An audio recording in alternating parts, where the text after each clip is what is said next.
Why does the black man serve the white man? Why does everything the black man do benefit the white man? Why does the black man say freedom is doing what I want to do? And why is it that everything he wants to do enriches the European? Welcome to the desert of the real.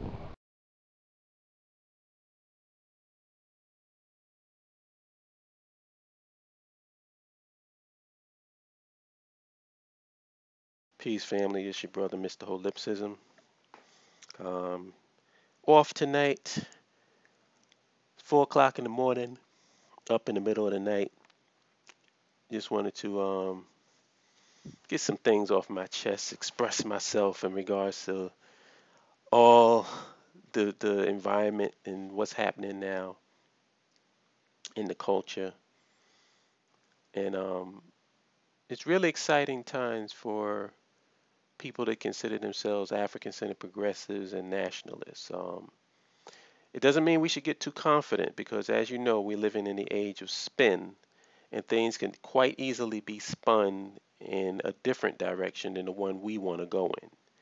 You know, ever since the release of this Black Panther movie, the topic of nationhood has been on the docket, you know. And of course, you have misery merchants from the conscious community, so-called conscious community, the vague extraction of a community.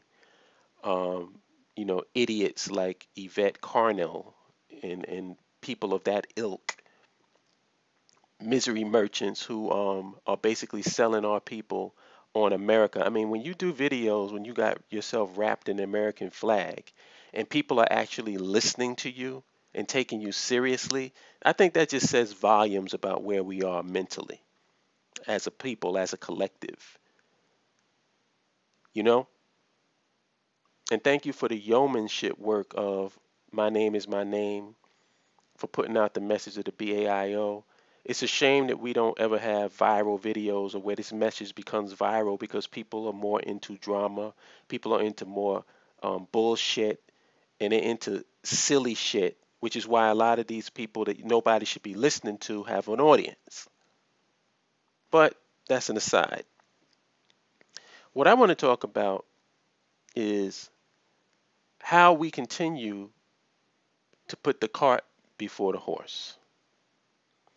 And the dominant thing that I keep hearing from everybody is that nationhood that's the ultimate. That's like the Super Bowl. That's like the NBA championship. And what we got to do in the meantime is we got to do this and that and whatever here in America and get this going. And then after we do that, we can develop a nation. It's the exact fucking opposite. And I want to address that because it's the exact opposite. Wakanda didn't go to another country so they can do something in the meantime before they established Wakanda. Wakanda established itself as a nation. And then they went about the process of developing their nation. See, I made this point so many, you know, one of the frustrating things about doing these type of videos is I feel like I'm repeating myself, but a lot of times maybe I'm not. Maybe I've touched on something, but I haven't really fleshed it out. So that way people keep bringing up stupid arguments and the same talking points over and over again because I didn't flesh it out. So I'm going to flesh this out. I use the analogy of, can a group of guys with no uniforms, no playbook, no practice, no coaches, beat the Philadelphia Eagles in a football game? If you say no, why are you saying no? What's the reason for saying no? Probably the reason for saying no is, well, they obviously not a professional team. Actually, they're not even a team. They're just a group of guys. The Philadelphia Eagles are a professional team. The Philadelphia Eagles have uniforms. The Philadelphia Eagles have coaches. The Philadelphia Eagles have playbooks. The Philadelphia Eagles have practice before the season begins.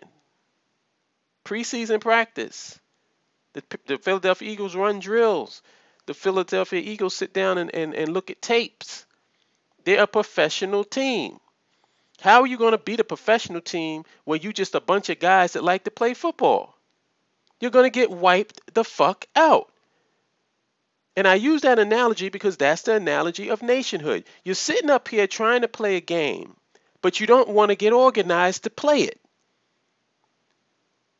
Organization is what a nation is. A nation organizes your forces so that every person can get in where they fit in. If you don't have the nation, in other words, that overriding structure to organize all of the people in your demographic, then what do you really got?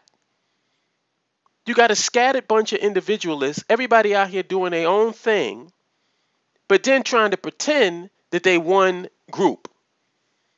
And this is the reason why I keep saying we don't have any us. There is no our. There is no we. People want to keep trying to act as if we should operate and move like a nation without the nation. Operate and move as a group without actually being a group.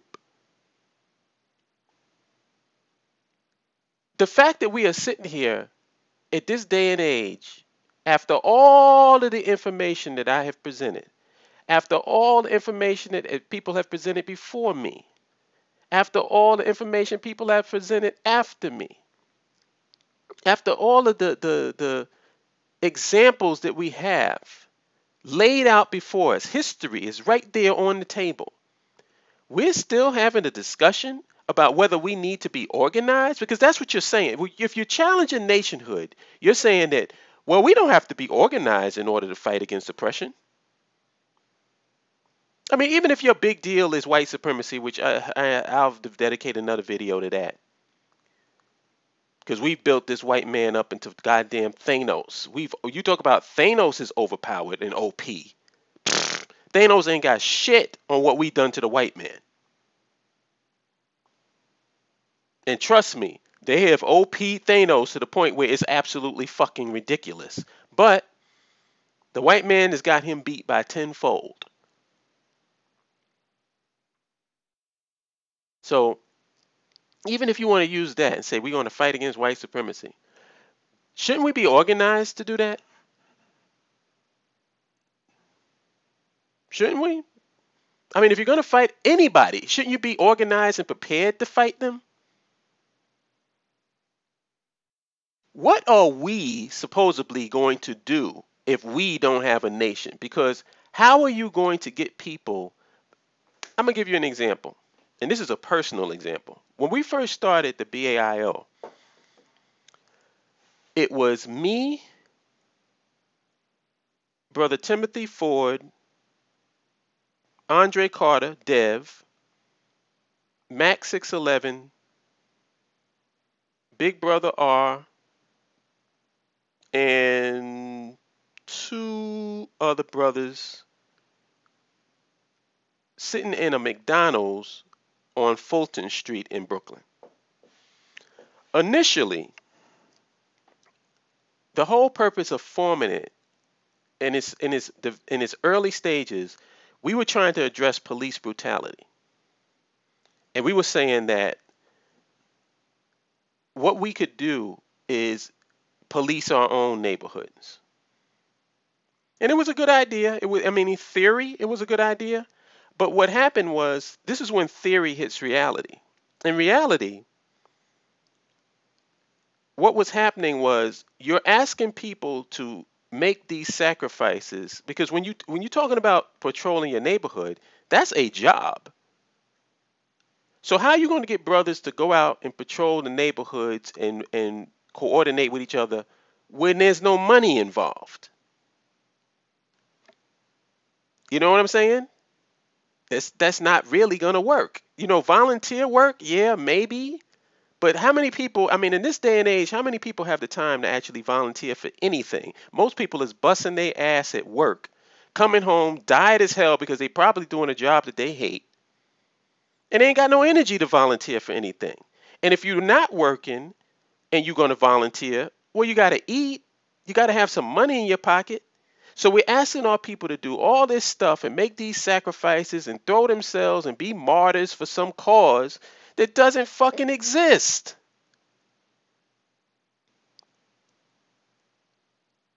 Do you get this? If you're going to do anything, if you're going to approach any problem, you got to do it systematically. You got to get organized. You got to get prepared.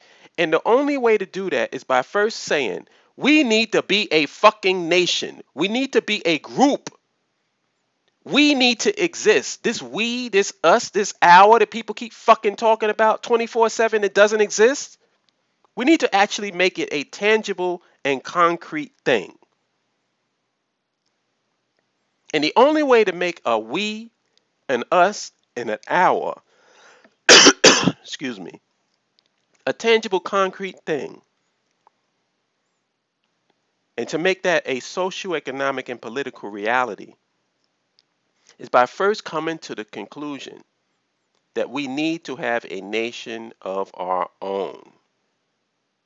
Once we establish that we need to have a nation of our own, then the next step is how we're going to finance that nation. Once we develop the vehicle for financing for that nation, then that's when we have put together our departments, put together our government. What am I saying? Government, basically. Because you got to have a government to run the nation. Now, how that government is going to be structured and arranged, that's something we need to talk about. Because there's a lot of backwards ass mentalities when it comes to government. There's a lot of us out here that want fucking Saudi Arabia and North Korea as a model and example of government. So we got a lot of, stupid shit in our minds when it comes to how to govern in the first place. And maybe that's the reason why we don't have any government. Because we got to update that computer and get that shit straight, learn from the history of the world and see which governments works. As a matter of fact, what governments are the best type of governments right now in this day, in this modern society? That stuff is easy. Do a Google search. Look for the happiness index. Look for the top 10 countries in the world on a consistent basis over the past 10, 20 years. But I know a lot of this may seem redundant, and it feels redundant to me. I don't know. Maybe y'all can let me know in the comment section whether I'm just, repeating myself over and over again. But I just want to flesh that out, man. This whole crap about we need to do this and that before, or we need to do this and that in the meantime before we do a nation. No. No. We need to do a nation first, because there is no in the meantime. There is no doing nothing until you first organize yourself on a socioeconomic and political level. We have to have a tangible and concrete we, a tangible and concrete our, and a tangible and concrete us. Until you develop a nation, that we, us, and our are just vague abstractions. And if you want to know what a vague abstraction is, look no further than the so-called conscious community, or look no further than the position that we are in right now in this country, socially, economically, and politically. And on that note, I'll holler at you good people later. I hope somebody got something out of this, because I feel like I'm just repeating myself. Anyway, I'll holler at you good people later. Peace. It was war they wanted and war they got, but they put it in a heat with my own